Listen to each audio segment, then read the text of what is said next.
Hi guys, welcome back. Here with Dave McCarthy. Not going to go crazy into who he is, just to know he's a sub 4 minute miler, 355, 1340 back before the shoes. He's coached multiple athletes over in Aspire in Qatar.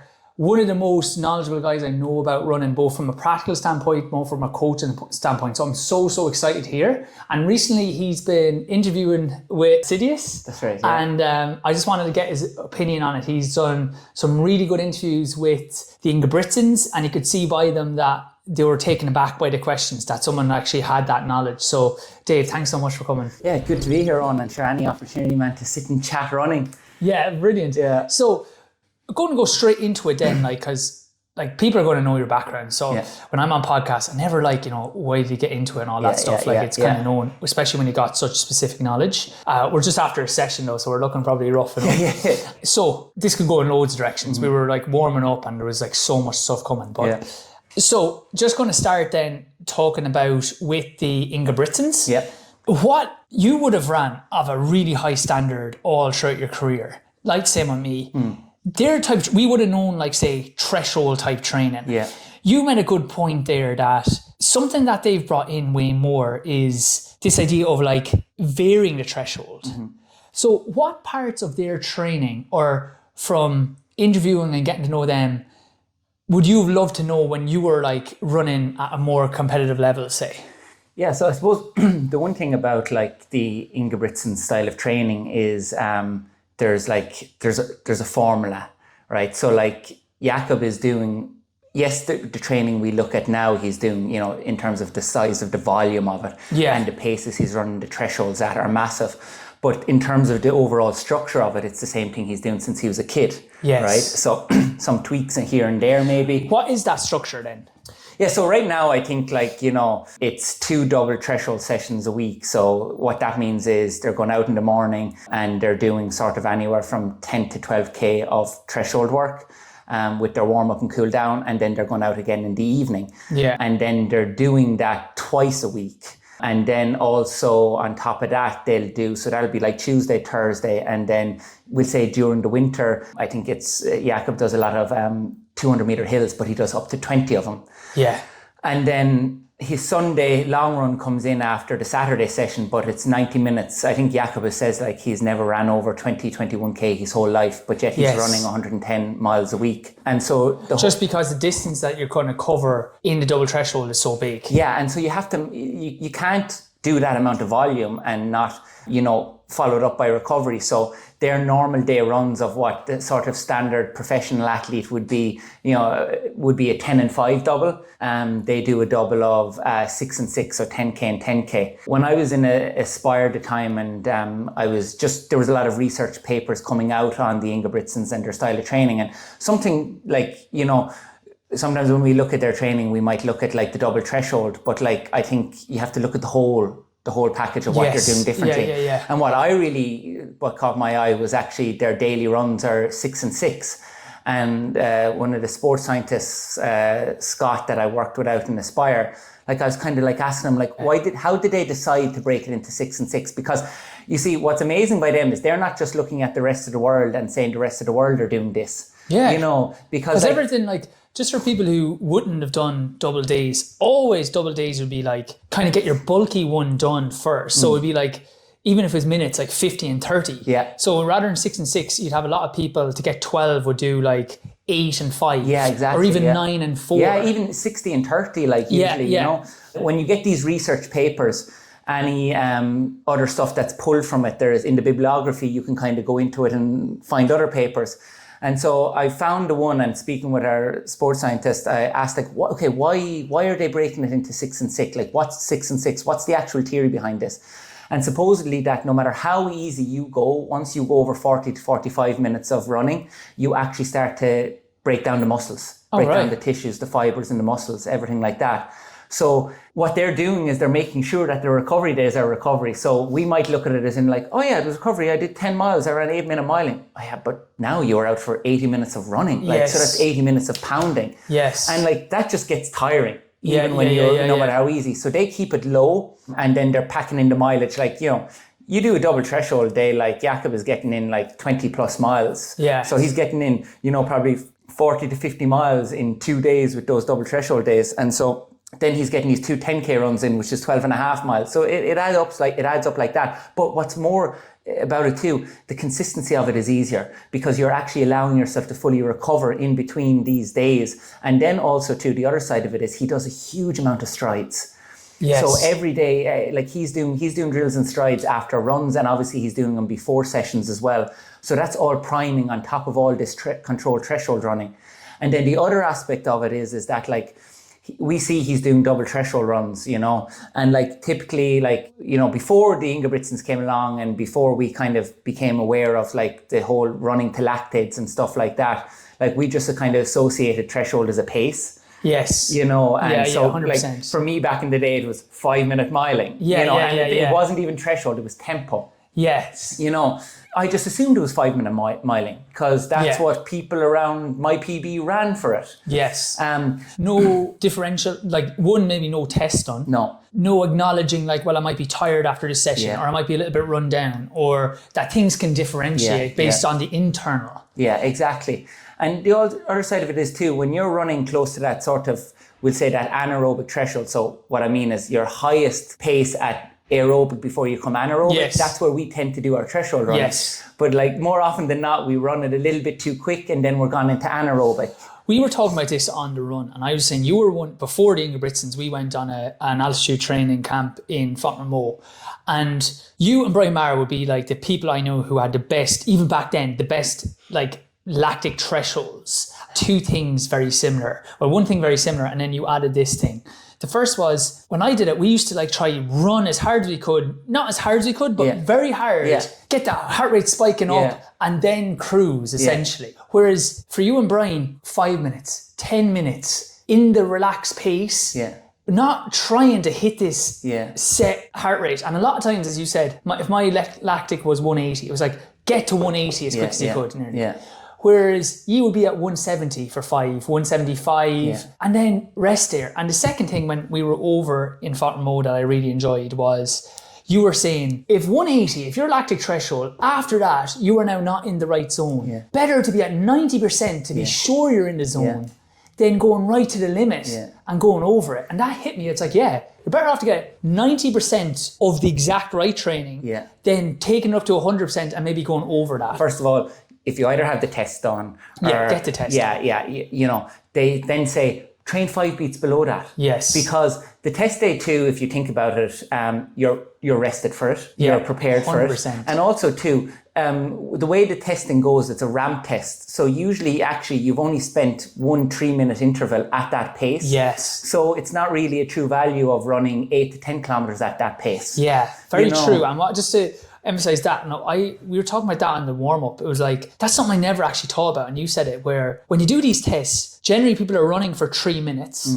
hop off the treadmill to get the blood lactic taken, go back on the treadmill. But that's giving people a break then every time. And 3 minutes from, unless you're a world-class runner, isn't even a K at threshold pace. Yeah. Where like it's, and you usually find actually it's after 3 minutes of running that's actually when the lactates get a bit more volatile and they start to spike. So I think the 3 to 4 minutes, but either way, once you have the test done, always with this stuff, it's error on the side of caution, because I suppose like the way the test works is that, you start off at, we'll say 10 kilometers an hour and, you run for 3 minutes, you jump off, they take a blood sample, jump back on, goes 11 kilometers an hour.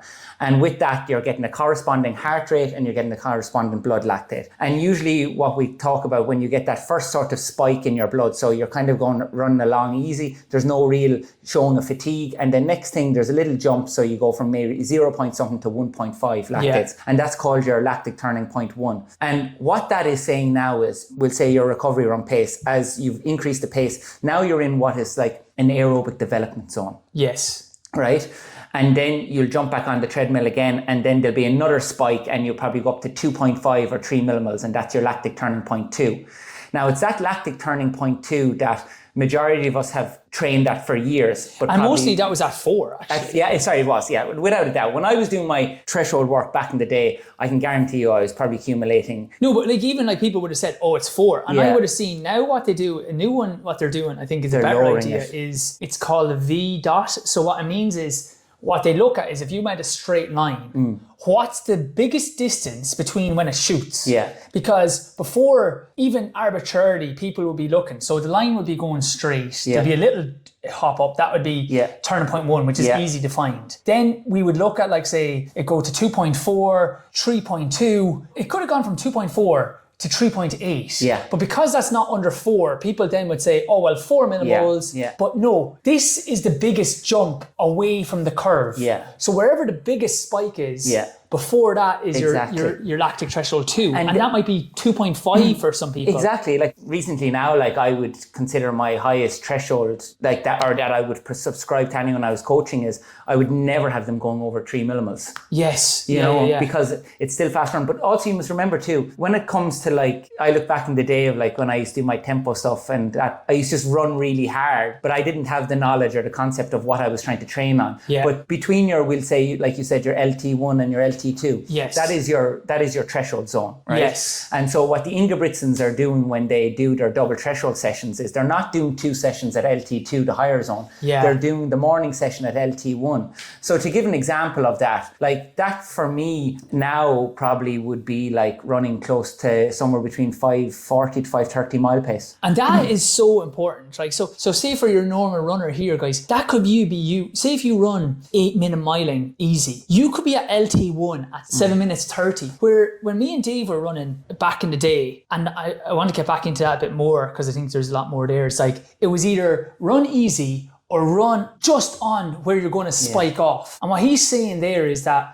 actually there is a continuum that you actually need to be training in from the first turn point to the second. And basically, Chamney, my old coach, used to say this, and he was so true. And I see a lot of normal runners, like non-elite runners, do it. Fast recovery pace, not working into these zones, and then maybe doing a bit of harder training. And then wondering why, like, oh, I'm not seeing the results they should. It's like, you don't really recover. Yeah. You don't then get the little zones in there. We're missing the main training zone area. And you say that's what the Ingebrigtsens are doing, that people aren't really acknowledging. So the whole idea then is that we talked about our lactic turning point 1, where like the spike goes up first. Yes. And then you have your LT2. But what we're trying to do then with this knowledge and the training is delay the onset of that LT1. Yes. Right? So let's say for me right now, it's coming up at like 17 kilometers an hour. Right? Yeah. So what I want to do is delay the onset of that. So are you running then at 17 kilometers an hour? Because that's the like... We'll say my LT1, the last test I did was in Aspire over a year ago. So my LT1 came in at like, I can't remember, like 17.5. And what was your heart rate for that? Well, right now I can tell you my LT1 heart rate now, it's 140 to sort of high 140. Okay, so we're saying, because I call them these zones, that we have 5 zones. Yeah. Zone 1 being recovery. Yeah. So for you, that would be below 140. Yeah. Zone 2 is that first turn. Yeah. Which would be like, say 140 to 149. Yeah. Zone 3 would be marathon pace. Yeah. Essentially, it's off lactic again, so it's about 2.2 millimoles, so 2 to 2.5. And then zone 4 is lactic threshold, tempo, whatever you want to call it. It's the other turning point. Below that for like about 5-6 beats. What the Ingebrigtsens do that others aren't thinking of is when they hear double threshold, we're thinking that everybody's running, they're running the, let's say, 180 or 170 heart rate. Yeah. But you're saying no, because there's so much volume, they're now, that session is actually at like the 140 to 148 for one of them. Yeah. And then the second session might be at the 170 mark. Yeah, that's it. And not even at the line. Yeah. And so, because the whole point is that like, it's aerobic development. So when you do tempo stuff, and even when you do tempo stuff too fast, like we were saying there earlier, you're still nowhere near race pace. So it's not a race pace specific workout. Yes. So don't make it that. Can I just emphasize that? Because that is so important. And you know, when we're into it, we get these things really quickly. What he's saying there is people are pushing their threshold pace faster. So again, say for us, it's like, oh, you want to run 440 for a race. but our threshold is 5:20, but you're trying to push it on to say 5:10. 5:10 is still miles away from race pace effort. So there's actually no advantage because you're not getting close enough to the race pace to make a difference. And then you're running too hard for it to be threshold work. So if it's threshold work, err on the side of caution and then do a specific race pace effort. And the key thing with developing the aerobic system too is actually, if you go over it, you're not developing it. Yes. So the whole idea is, it's like, imagine it's a roof, right?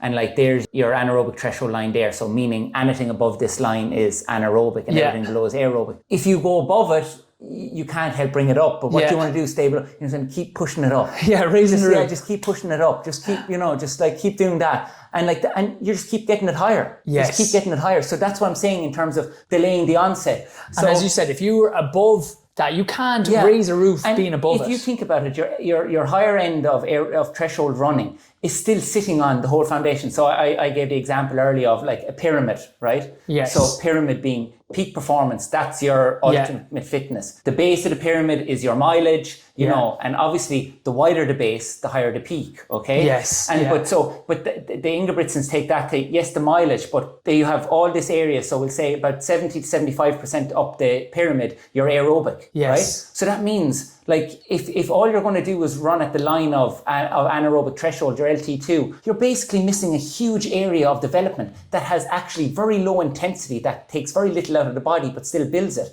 Because if you delay the onset of LT1, inevitably you're delaying the onset of LT2. Yes, And so it's the same principle as, you wouldn't go out and do threshold running without doing easy running. Yes. And so, like, it's to see, but you only know it if you kind of understand the science behind it, to see the value in every stage of walking up the pyramid. Yes. So that way then you're packing it out. And because the Ingebrigtsens have done this is why he's constantly progressing. He's so consistent. How many of us really, like, were in all different shapes and forms throughout months, years, weeks, and different years? Yes. Like, it's the one thing of my whole career, man. I couldn't grab enough consistency. Yes. So do you know the way we talk about your threshold paces? I always like to think you have a training threshold, right? So your training threshold, meaning the amount of volume you can handle, the amount of intensity you can handle. And the issue is with running, like with threshold running, we can always do more than what we're able to absorb. Yes. And so that's the hardest thing. Like, I see lads who are tempoing at 5-minute mile pace and running 100 miles a week that will say, I did when I was in college. And I know I went beyond myself, but I see lads doing it who weren't even running as fast as me. Yeah. So how is somebody doing the same amount of volume and the same pace and tempo stuff, but aren't as fast as somebody else doing it? Yeah, and you could be beating them by a minute or two. Exactly. But so not like a sprint finish here. Yeah, and if it's not explained to athletes why to stay in this zone, why would they stay in that zone? Because the thing that is hard for people to understand is, as you said, if this is 75% of the training, this is only 80% effort. This is why we'll have another podcast on this about like why mental strength in running is absolute horse S. Yeah. Because every runner wants to do as good as they can. So the hardest thing to do, and you were saying a thing there with the Ingebrigtsens, is that when they're taking the lactics, they take the lactics every day. Yeah. If he's tired, they'll take an extra 3 minutes off and they'll slow down the reps. Oh, they will, yeah. So they have purpose. Like, they're not looking for like a pace, or like I remember back in the day, if I was told, oh, you have a 5 mile tempo at 5-minute pace, I'd be like, right, so 5-minute miling is the slowest mile I can do the whole way. And you see, that's the thing. They have a purpose with every session. They have a purpose with every run. They have a purpose with every stride is calculated for. Jacob Ingebrigtsen, when he's on an easy run, will walk up a hill. Yes. He's actually been seen, like, I know some of the lads that were training out in St. Moritz that saw him running of a day. Jacob passed them on the flat. Then when he hit a hill, he walked. The lads ran by him up the hill, and then he ran by him on the downhill. So imagine the fastest runner practically of all time. Yes. The best runner of all time actually stops and walks up a hill. Because that's going to affect his recovery. He's going to spike his lactic, and he doesn't want to do that. Yeah. I had, with the Pilates, I give sample training, I was saying this to you, and I had a woman who, I encourage everyone, they're about €100 to get a lactic test. Yeah.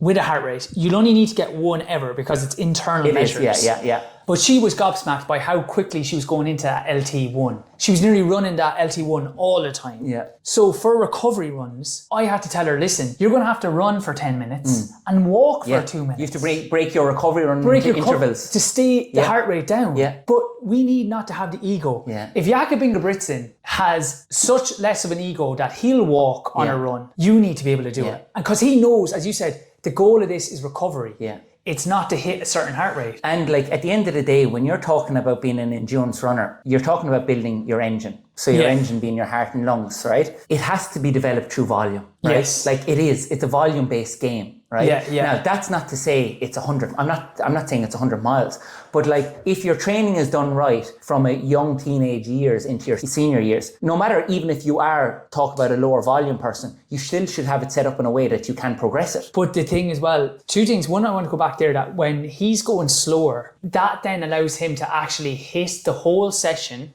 in the zone. Yeah. And then secondly, as you said, rather than trying to like gut out or go faster in this, because as you said, the goal is aerobic staying 80%. Yeah. It's not over time to make that 90%. Over time, it's to add an extra rep to that. Exactly. Because that's how you can't build the engine by going faster. Yes. And that's what people, and even though you can go faster, it takes discipline actually to go slower. Yeah, and look, we're talking about this is one aspect of the whole package. Of course, we have to go do our hard stuff. Yes. But this is the building, this is the foundation. And without this being right, that's why you see like, and this is a long-term game, but people have to realize building endurance is a long-term game. Yeah. You know, like, and you can't be like, oh, sure, it'll take me forever to do that. But this comes back to your point. The crazy thing with Jacob Ingebrigtsen is at 16, he was the fastest ever, say, like underage miler. Yeah. How many guys do we know who were classed that then went nowhere? No, see, and that's the thing you say, exactly. He is constantly progressing. Yeah. He is constantly moving forward.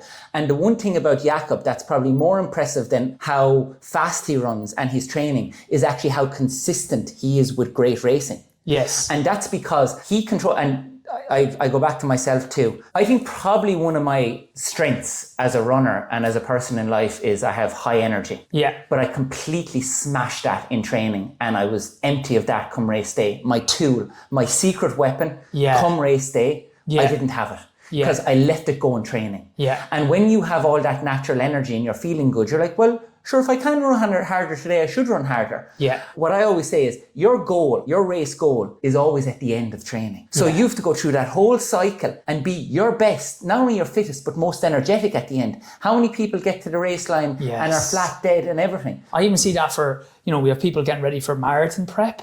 And they're so obsessed with the long run sometimes that I always say cap your long run. Even if you're going to do a 5-hour marathon, cap it at 3 hours. Yeah. Because it's going to take so long to recover from your, say, 2022 that's taking you 4 hours that you're not going to be fresh for the race. That's perfect. People end up running their marathon multiple times before they get to the line. Yeah. So somebody who never ran a marathon before and wants to run one in 3 months and they think the Sunday long run is the key thing. So they do 10 this week, but they didn't do 10 up till then. And then they push it to 12. But each time that stimulus is just as hard as the previous one on them. Yeah, big time. That's the thing. It's like, I think, as you said, that's so well put. There's so much gems in this already where it's like the end of the racing cycle is when, now you will have your taper, but you need to hold it. And we were saying, how often is it that there's two analogies that come to me. One was like, we're pulling up the flowers to make sure the roots are growing. Yeah. We're feeling good. You know what? I'll give it a test. Yeah. I'll smack it. When I was racing well, it was never on the times I ran that I knew I was going to race well. It was always on the feeling. Yeah. Always. There was times where I would have, on paper, the times I ran in training, but I knew instinctively, it's like I was working. Yeah. I was going into red zones to hit that. Yeah. And then there was other times where Lindsay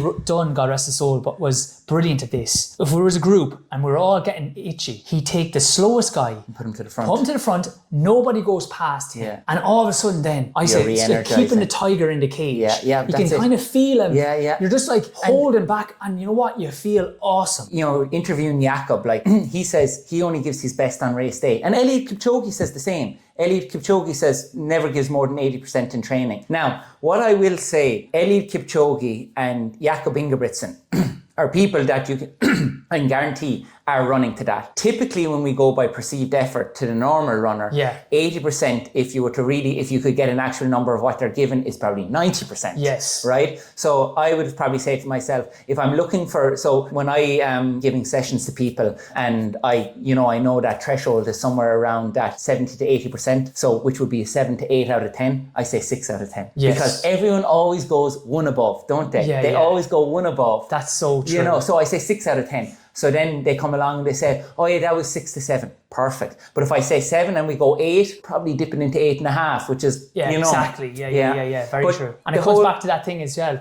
Better to be comfortable in the zone than out of the zone, because we need to raise the roof by being underneath it. We can't raise the roof by trying to lift it up. And when it comes to getting better in racing and that needs to come through consistency. And so I think what's more important than somebody deciding they want to go for a PB first is try and get consistency with being at their best in racing. So everyone wants their next PB and the biggest result the next race out, which is probably only about, month, 2, 3 months time. But it's to learn, I wish younger people who have their focus, especially with say in track and ones that are competing at a good level and that have the focus on executing a year, because there is a yearly cycle we always go through. But if we were all honest with ourselves and we look back on it, there's probably this going on throughout the year, this spiking peaks and ups and down, and no real kind of getting a feel of where you're at. Yes. And so I'd like people to be able to go to races, kind of find instead of trying to break 4 minutes into 1500 and one day they're 4:01 and another day they're 4:10, it's just try and get consistently with 4:04 first. So make sure the energy is always there on race day first. Yes. And that's what Jacob is able to do. His training, everything. And he trains intentionally with the thing is that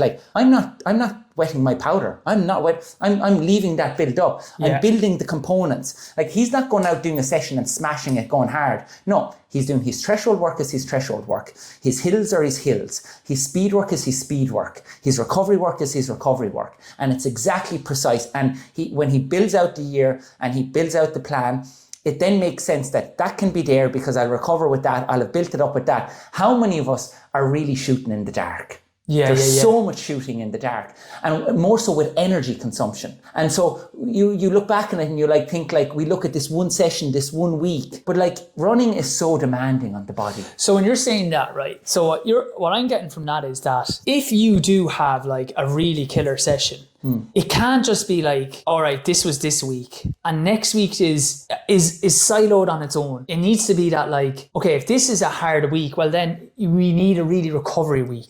Or we need weeks building up to it so that the whole thing is a little bit more managed than we do. And it's standing you shouldn't be going, you don't look for a PB until you feel you have the training behind you. Yes. It's done properly. You don't look for a hard VO2 max session unless the training is behind you.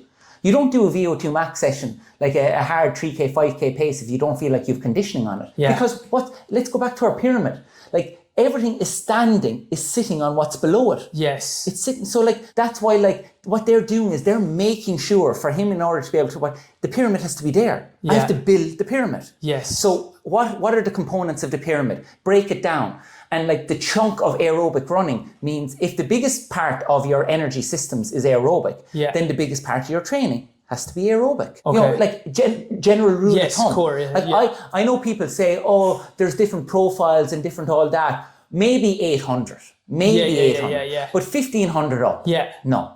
Because even I talk about being a neuromuscular versus an aerobic runner. And you would totally be aerobic. But even for a neuromuscular runner, I'm not talking about having hard sessions throughout the year. I'm talking about a 6 to 3 week block before a race. Yeah, you're just talking about priming. Just priming and including, we would have done a session just there. We did a mile and then we did 3 sets of 5-200s. Yeah. For a neuromuscular runner, that's beautiful. It is, yeah. Or where I find some people go wrong with this is that during the year, they're trying to, speed work. So they're trying to hit speed work times that they're in no way shape of.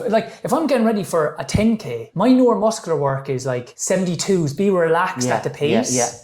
Take a bit more, but I need a little bit of that touching in. Now, I want to just get back to the Ingebrigtsens there for a second, and we'll be closing up the last 5 minutes. So just what you would have found from interviewing them, interviewing Gert, the key things that, like, what are takeaways do you think that people could have if they were trying to implement theirs? Let's say the person, they train 4 or 5 times a week. Let's say 5 times a week at least. Good club runner. What might be like the 3 or 4 takeaways they should have if they wanted to implement that training? And then would you think that's appropriate? Yeah. So one thing you should always try to be conscious about in your training is not being tired and fatigued. Right? Okay, yes. And I always maintain you should have good energy. Now, I know you're running and life. Yeah. And that's the other thing, life. Yes. Right? Like we only have the one bag of energy. Right? Yes, that's very true. So if you go to work and you're tired of a day, don't think you have a separate bag of energy when you go out on the track this evening. 100%. Right? So get real. Yes. Get real with yourself. Yeah, yeah. You know, and like instead of thinking about building fitness, think about when that race is coming. I want to be on the start line full of beans. Yes. Full of beans. Like you need to hold me back.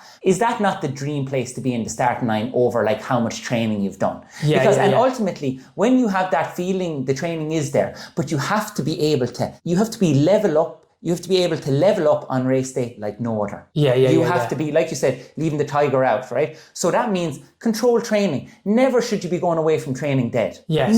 Never. So keep it controlled, keep it chilled. Like, don't be afraid to pull back. Yes. Right? Because one session won't make you, but one session will break you. Yeah. Okay? Yeah. So nobody gets fit, even if you have the killer session. Like what? So you think you've just knocked a half minute off your 5K after one session? No, you didn't. Yes. You did it over your whole season of training. Yes. And so instead of looking, it's like they say, you're too close to the trees to see the woods. Yeah. So we look at the one session, the 1 week, the 1 month. Step back out. And what I would also advise people do is try not put everything on one race. Try and set up a series of races and a series of seasons to allow yourself, because the other thing is that when all the training is done, you actually need to race a couple of times to get the best out of yourself. Yes. So it doesn't all come together in one. It's all priming, getting yourself ready, racing, getting yourself then race robust. And no matter how hard you push in training, you're never going to get that race stimulus. So save it for the race. The other thing is looking after the body. Right? So from a point of view of like, I like to say, what's your ritual? Okay. So my ritual is when I feel like I've gone a bit tight and it's like foam rolling. Yeah. Foam rolling, mobility, stretching. Have your routine. Like have that routine. Have a routine, a pre-activation routine before you go run. Have a routine when you come back. It doesn't have to be long, but if you're hitting it for 10, 15 minutes, what kills in running is tightness. Yes. Running is impact. Is one of the few endurance sports out there that is completely body impact. Cycling, you're on a bike. Running, you're swimming, you're suspended in the water. Yes, right? 100%. But of all the endurance sports, it's the most demanding because even when you are running easy, it's impact. Yeah. So you need to look after the body. I find when tightness builds up in me, that's when fatigue comes in, that's when injuries come in, that's when sessions aren't going well. Yeah. Then I spend a little bit time foam rolling out, loosening the body out, and then boom, I'm back. Also, when you get niggles, when you get sicknesses, rest. Yes. Nail it in the bud. Stop bringing it over because, and let's be honest with most of us, right? I did it myself. Fear, panic, lack of confidence are all the reasons why we don't. Yeah, 100%. Right? Try and separate yourself. It's almost like learn to be able to almost like look at yourself from the outside. Yeah. So, because the problem is that like, it's true. We always will give better advice than we'll give ourselves because we're emotionally involved in ourselves. Yeah. So start to learn about yourself. Start to think about, when are you making emotional decisions? When are you being rational or irrational? That is so helpful because a lot of my decisions in my life were all emotionally based. Yeah. Fear, as you said, fear of not doing well. Yeah. My old coach, Lindsay, actually would have always said, because we're always itching to go back, the day you feel like you're ready to go back, wait another day. Take one more day. Yeah. And it was always like with sickness, the amount of times like, oh, I'm ready to go back, take one more day. And you'd be surprised the next day I'd feel terrible because I wasn't really ready. I was just having a bounce. Or you feel I was good, you give that extra day and now you're running and you're fine. You know? Yeah. No, you need to have energy. And if you find, and a big thing, if you find you've gone a couple of weeks and definitely a couple of months and you feel you're fatigued or that, you are. Yeah.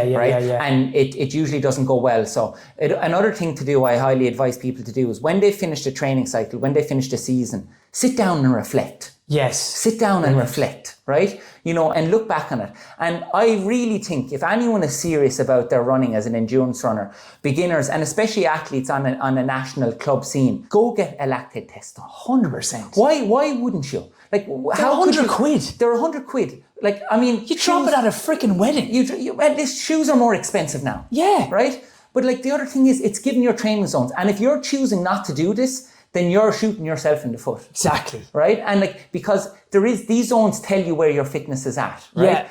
And that way then you can control, you can figure out kind of where you should be. Because like I said, like if you think in terms of like when we're doing our threshold stuff, of course you'll be able to do it way faster. Like at the end of the day, it's 70% of your overall, like, you know, I like to say, like, you know, we'll say if you're doing a threshold workout of 8 by K, or, you know, although they say your threshold pace is typically what you could hold for an hour, they say for a well-trained athlete, which is only the world-class athletes, is a half marathon, but for a well-trained athlete, it's an hour, right?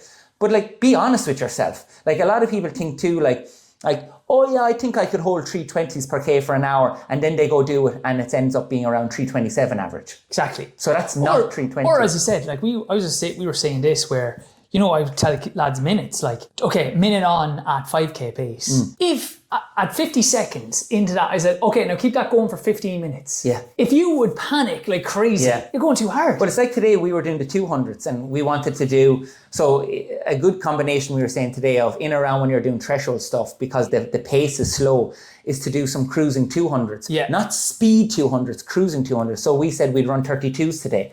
But we approached it with the mindset as if we were going to run 400s and 64s. Yes. So there's not this mad acceleration off the line, and there's not surging in between. Surging to finish either. It's just that cruising, that running. So again, like, you know, what do most people when they go to do 200s and they're told to do 32s and they're feeling good and they end up in 29s? Why did you go to 29? Yeah, exactly. Because you shouldn't just go there because you could. So have your training purpose. Yeah. So also, as we were saying then, when you're coming into training, you're not dreading it because you know on that day you can handle it. And like, it's that energy that you were talking about. It's not about running super easy. Like we did a mile, we did 3 sets of 5 200s. Like we haven't even freaking showered. We're just doing this interview because we're under pressure. But because it's like, it leaves something in the tank. Yeah. We're not here like, hey, no, because I want to go train tomorrow. Right? Yeah. I want to go out and run 13 miles easy tomorrow. I want to come back on Monday and I want to do 2 easy runs with drills and strides, and I want to feel good in my drills and strides, and then I want to be able to do a double threshold on Tuesday. Yeah. So train today so you can train tomorrow. Yeah. So 100%. always think of the next day.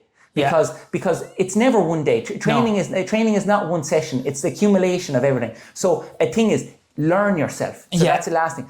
Get a handle on yourself. That was brilliant. Right. I need people to comment and like on this one in particular. I never asked for that, but I want to do a series with Dave. I honestly could talk forever with this guy, and I want Thomas Hayes in here as well on Zoom, because just take that, things you can take to your training. Try keep your energy. Get a lactic test so you're looking at internal metrics instead of external. Remember the base of the pyramid. If you're doing your sessions, rather than doing them all like 80% and above, how about do a 5 by 7 minutes at like 6 out of 10, as Dave was saying, so that you're building the base here. We didn't get to like half things we want to talk about. If you are cooked, if you're overtraining, how to get back around. I think we can answer any questions people have. So please comment. I want to get this man back. And I think Dave, thanks so much. And another one that'll be good to go off was like, we spoke about the threshold training, but then, you know, there is the part of training that there is the days when we do train harder. Yeah, how do we put that in? Okay, so it's not like we're sitting here and all you do is train at L1, L2. Of course you have to do the other stuff. Do you know what we could do as well? We could, as a teaser, I have training down, because the next one we'll do it on Zoom or whatever. I'll put up a sample training I give for like a person doing like 4-5 days a week, 20-minute 5K runner. Yeah. You could do the same. Yeah. And we'll just like break down why we think this would be good in winter, why we think this would be good in build phase, and why this would be a good session. Definitely. Dave, thanks so Sounds much. good, man.